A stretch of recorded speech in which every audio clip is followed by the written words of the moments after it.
Bonsoir, une princesse malheureuse, un abbé révolté, un homme d'affaires interrogé. L'actualité aujourd'hui est faite de quelques échos qui tiennent à la fois des rubriques sociales, financières, diplomatiques et mondaines, et qui révèlent une forte crispation dans nos sociétés contemporaines. Personne n'y échappe, pas même la famille royale d'Angleterre. Les relations difficiles entre le prince Charles et la princesse Diana tiennent lieu de feuilletons quotidiens, relations que Lady Di va tenter d'oublier le temps d'une visite privée de 3 jours en France. Reportage de Bernard Lebrun et Yves Barbe. Vendredi, au dire des spécialistes de la couronne, cette première image aurait suffi pour donner le ton. Tout sera dans la couleur, avaient-ils averti. Soit, tailleur vert, l'espoir. L'espoir sans doute que rien n'est encore perdu. La princesse triste, faux. En voici le plus parfait démenti. 20 heures, Lady Di solitaire, peut-être, mais souriante, voire complice. Première étape de cette visite privée de 3 jours en France, un centre spécialisé pour handicapés du 14e arrondissement, Notre-Dame de Joie. En Angleterre, la princesse de Galles patronne de nombreuses associations qui s'occupent d'enfants malades. Une visite princière annoncée ici depuis très longtemps. On a préparé nos jeunes à accueillir vraiment une personne étrangère. Pour eux, c'est tout à fait nouveau. Ils ne sont pas du tout habitués à ce style d'accueil, ce genre de personnes qui viennent. Et vraiment, pour eux, c'est quelque chose de très très important. Mais dans la cour, les journalistes britanniques ont bien d'autres préoccupations. Même si aucun n'osera gâcher le sourire de Lady Di en l'interrogeant sur son mari.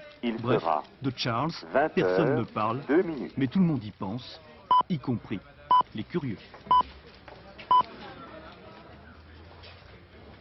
Je voulais dire que je la trouvais fantastique cette femme, et qu'elle cache bien cette douleur, parce que je pense quand même qu'avec toutes les contraintes qu'elle a, elle doit souffrir. De toute façon, elle ne sera pas roi s'il divorce. Il n'y a pas le droit. Pour moi, c'est une femme comme une autre, avec ses problèmes. 20h. Ce premier jour en France s'est achevé au palais de l'Élysée, où Daniel Mitterrand a reçu Lady Diana en qualité de présidente de l'association France Liberté. Invité surprise à cette rencontre autour d'une tasse de thé, découvert à la sortie le président de la République. Rencontre qui a visiblement impressionné la très timide princesse de Galles. 40 secondes.